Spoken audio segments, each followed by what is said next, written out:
નમસ્તે દોસ્તો, આપણે ઈડીયુસના પાર્ટ 1 ક્લાસની અંદર આપણે ઈડીયુસમાં કેવી રીતે કામ કરવું તે વિશે જાણીશું. તો સૌપ્રથમ આપણે ઈડીયુસનો આપણું 11 છે અને આપણા ઈડીયુસ લાઇસન્સ વર્ઝન યુઝર છે. મેં લાઇસન્સ લીધેલું છે, તો તમે પણ લાઇસન્સ લઈ લો. બરાબર છે. તો આપણે ન્યૂ પ્રોજેક્ટ કરીશું. ન્યૂ પ્રોજેક્ટ કર્યા પછી આ રીતનો એક નવો ગ્રાફ ખુલી જાય છે. અહીંયા ફાઇલ નેમ, તો અહીંયા કોઈ બી ફાઇલ નેમ, તો મારું કોઈ બી એક નામ આપી દઉં છું, અમર 01. 01 એટલે કે મને ખબર પડે કે આપણે 01નું એ છે. અહીંયા શું કહે છે કે ફોલ્ડર, એટલે કાંઈ સેવ કરવું. તમારે જો બી ફોલ્ડર હોય ત્યાં સેવ કરવા. મેં જો ડી ડ્રાઈવ 2026 ટાઇટલ, એટલે 2026ની અંદર તમને બતાવો. ડી ડ્રાઈવની અંદર 2026 નામનું ફોલ્ડર, એમાં આટલા મેં ટાઇટલ બનાવ્યા છે. મારો બધો પ્રોજેક્ટ આની અંદર સેવ થાય છે ટાઇટલના. પછી જે રીતે હું અલગ અલગ બીજા બનાવું એ રીતે સેવ થાય. પણ હું દરેક પાર્ટીનું જ્યારે કામ કરતો હોય તે પાર્ટીનું જે હોય તે જગ્યા પર જ હું સેવ કરું છું, જેથી શું કે આપણે પ્રોજેક્ટ શોધવું. બીજી વાર જ્યારે કંઈક સોંગ બદલવું છે કે આ બદલવું છે તો સોલ્વ થઈ જાય. બરાબર છે. તો આપણે પ્રોજેક્ટ શોધવું ના પડે. તો અત્યારે હું તમને બતાવવા માટે ખાલી હું આમાં જ સેવ કરું છું. હવે સૌપ્રથમ આપણે કયું પ્રીસેટ લેવું, બરાબર. તો અત્યારે આ 291080 25pનું પ્રીસેટ લઉં છું, બરાબર. અને ઓકે આપીએ છીએ આપણે.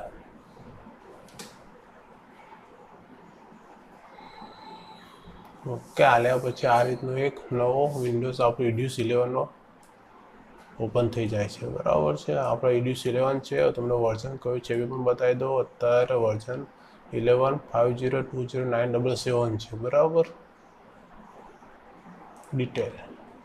ડિટેલમાં પણ તમે જોઈ શકો છો.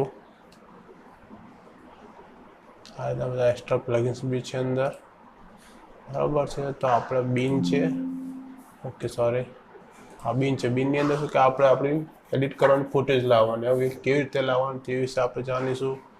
એ ઇફેક્ટ છે કેવી રીતે મૂકવી તે બી જાણીશું. આ સિક્વન્સ માર્કર છે એ શું કામ કરે છે. પછી score browse, MFNC, job, title pattern. આ એક 11ની અંદર નવું ઈડીયુસ 11 નવું આપ્યું છે વર્ઝન.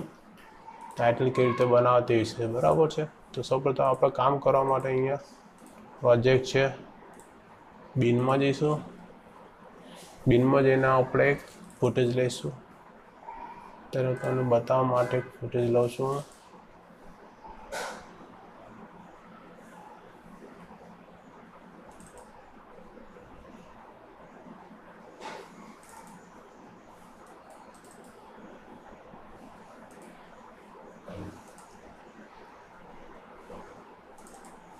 એક કપલની ફૂટેજ લીધી છે, બરાબર છે. તો આ રીતે ઓપન કરીને તમે લાવી શકો છો અને અહીંયાથી પણ લાવી શકો છો, બરાબર. તો અત્યારે અહીંયા ડ્રોપિંગ ડ્રેગ કરીશું, આપણે ખેંચીને નીચે બી લાવી શકીએ છીએ, બરાબર. હવે તમે જુઓ અહીંયા શું છે કે વિડીયો અને ઓડિયો, એટલે બંને જોડે છે, વિડીયો પણ અને ઓડિયો પણ, બરાબર. બીજામાં શું છે કે 2 છે, 2 વિડીયો, એટલે વિડીયો એટલું જ આવશે. અહીંયા તમે મૂકશો તો ઓડિયો અલગ પડી જશે. જો નીચે આવી ગયો, બરાબર છે. આ રીતનું થાય. એટલે આપણે જ્યારે એડિટ કરવા બેસીએ ત્યારે ધ્યાન આપવાનું. એક આપણો એ થઈ ગયો. સૌપ્રથમ આપણે કેવી રીતે કામ કરવું, બરાબર. આ બધા ફંક્શન છે સિક્વન્સ નવી બનાવવા માટે. અહીંયાથી તમે પ્રોજેક્ટ ઓપન કરો, ઇનપુટ સિક્વન્સ કરો, તે બી વિશે આપણે જાણીશું આગળ. પછી અહીંયાથી કેવી રીતે આપણે પ્રોજેક્ટ સેવ કરવો. અહીંયાથી અત્યારે મારો છે નામ, એટલે અહીંયા સેવ કરું છું, બરાબર. પછી અહીંયાથી આપણે કેવી રીતે બીજો અલગ છે, બીજા વિડીયોમાં આપણે બતાવીશું તમને. કારણ કે જો વધારે બતાવવા જઈશ તો વિડીયો લાંબો થઈ જશે. અહીંયાથી આપણે જો કટ છે તો આપણે અહીંયા ક્લિક કરીશું અને કટ ઉપર કરીશું તો ડિલીટ થઈ જશે, બરાબર છે. હવે આપણે આગળ જઈશું. અહીંયા શું છે કે ઇન્સેટનું કામ આપણું હમણાં પછી તમને બતાવીશે. તો વધારે પડતું ટાઇટલમાં અને જ્યારે એડિટ કરવા બેસે ત્યારે વધારે પડતું કામ આવે છે. અહીંયા આપણે સી દબાવશું એટલે કટ થઈ જશે, બરાબર છે. એ રીતે અલગ અલગ બધા પેસ્ટ છે, કોપી પેસ્ટનું એનું બધું અલગ અલગ, બરાબર. આ રીતના તમે સ્કીમ મારીને કોપી કરી શકો છો, બરાબર. હવે આની વચ્ચે ઇફેક્ટ મૂકવી કે તે મૂક્યું, બરાબર છે. તો ઇફેક્ટ મૂકવા માટે આપણે અહીંયા ઇફેક્ટમાં જવાનું. ઇફેક્ટમાં જઈને તમે ઈડીયુસ ઇન્સ્ટોલ કરવામાં આ બેઝિક ઇફેક્ટ તો આવી જ જાય છે અંદર, બરાબર. તો આ તો આને પકડવાની અને અહીંયા બેની વચ્ચે મૂકવાની, બરાબર છે. હવે આ રીતનું મૂકતું જવાનું. હા, અમુક ભાઈઓને એવું થતું હશે કે ઇફેક્ટ અહીંયા નહીં આવતી હોય, ઇફેક્ટ અહીંયા આવી જતી હશે. હવે એનું કારણ એવું છે કે તમને બતાવવું આજે, બરાબર. તો સૌપ્રથમ આપણે સેટિંગમાં જવાનું, સેટિંગમાં યુઝર સેટિંગમાં જવાનું, એમાં એપ્લિકેશનમાં જવાનું, એમાં છેલ્લું જે છે આ ટાઈમ લાઈન, અહીંયા ટીક હશે, અહીંયા ટીક હશે. આપણે હું તમને બતાવું છું. એપ્લાય આવેલું, ઓકે આવેલું. હવે ઇફેક્ટ મૂકીશું તો અહીંયા મૂકાશે નહીં. જોયું? બરાબર છે. એટલે એ ઇફેક્ટ અહીંયા આવશે. બરાબર. એટલે એ ઇફેક્ટ જે બેની વચ્ચે સેટ થયું એ નહીં થાય. જો બરાબર છે. એટલે એને આપણે પહેલાં અહીંયાથી જે ટીક છે આ ટીક હટાવી નાખવાનું, ઓકે આપો. એના બંને વચ્ચે પછી કામ કરશે આ રીતનું. બરાબર. પ્રોજેક્ટને સેવ કેવી રીતે અહીંયાથી આપણે તમે સેવ કરી શકો છો. યસ આપો. યસ આપવાનું તો થોડું ધ્યાનથી આપવાનું કે તમે બીજા કોઈ એમાં ના સેવ થઈ જાય. બરાબર છે.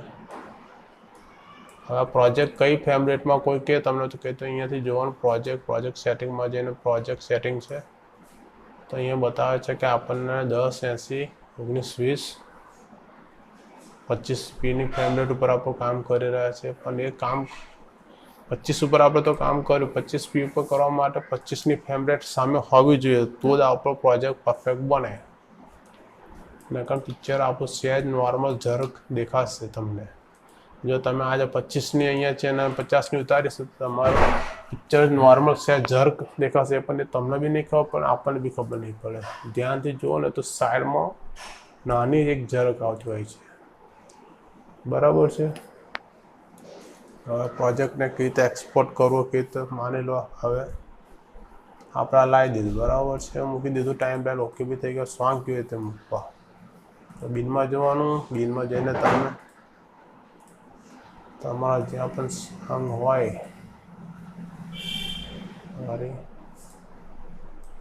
મારું એક સોંગનું અલગ જ ફોલ્ડર છે. જે ચાલતો હતા કપલ સોંગ છે તો આપણે કપલ સોંગને કોઈ બી સોંગ લઈ લઈએ છીએ. હમણાં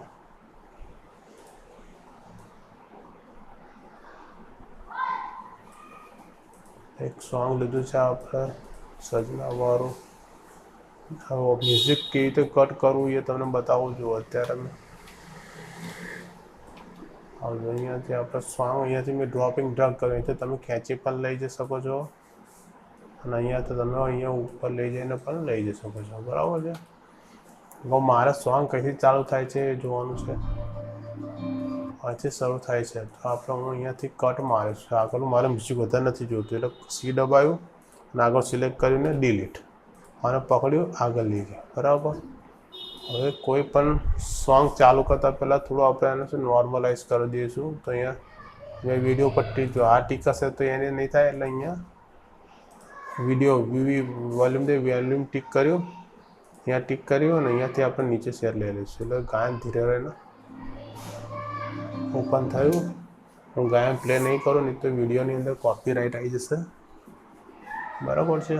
તો આ રીતનું આપણું કામ થાય છે. પછી આપણે અહીંયા માની લો કે તમારું જે ટાઈમ લાઈન પતો હોય ત્યાં આગળ આપણે પ્રોજેક્ટ પતી ગયો ત્યાં પર સિલેક્ટ કરીને સી દબાવી દો, પાછળનો ભાગ સિલેક્ટ કરો, ડિલીટ મારી દો. બરાબર છે. અહીંયાથી પાછું ટીક કરો અને નીચે બેસાડી દો. એટલે શું કે જ્યારે ગાયન પતે ત્યારે પ્રોજેક્ટ વોલ્યુમ ડાઉન થઈ જાય આપણું. વોલ્યુમ ડાઉન થાય એની જોડે આપણે ડિઝલ ઇફેક્ટ મૂકી દેવાની. અહીંયા હું અત્યારે ઓડિયો બંધ કરું છું. જો બરાબર. ઓકે. તો આજે આ ટ્રેડિશની અંદર આજના પાર્ટ 1ની અંદર આપણે આ વિશે જાણ્યું. હવે તમે આ મેં જે કર્યું કામ તે તમે પ્રેક્ટિસ કરો. આપણે નવો વિડીયો બનાવીશું એની અંદર તમને પ્રોજેક્ટ કેવી રીતે સેવ કરો, પ્રોજેક્ટમાં કલર ગ્રેડિંગ, એક્સપોર્ટ ને એની વિશે બહુ બધું જાણવાનું છે હજુ તો એડિશની અંદર. બરાબર છે. Thank you. જય માતાજી દોસ્તો.